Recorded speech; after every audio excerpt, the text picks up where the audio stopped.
Hey friends, if you wish to fix ndis.sys failed blue screen of death error on Windows 11, then please watch this video. I will guide you through the resolutions.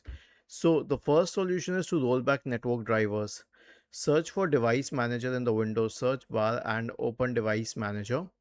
Now expand the list for network adapter drivers. Right click on the MediaTek one and properties. Go to driver.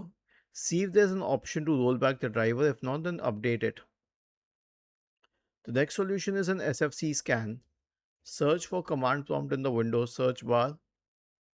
Click on Run as Administrator and then type SFC space / scan now and hit enter to invoke the SFC scan. Last solution is to update Windows. So right click on the Start button, select Settings from the menu, go to the Windows Update tab on the list on the left hand side and select Check for Updates in the right pane. Was this helpful? If yes, then please subscribe to the channel. If not, then let us know in the comment section of the video on how we could help you further. Thank you for watching this video and have a nice day.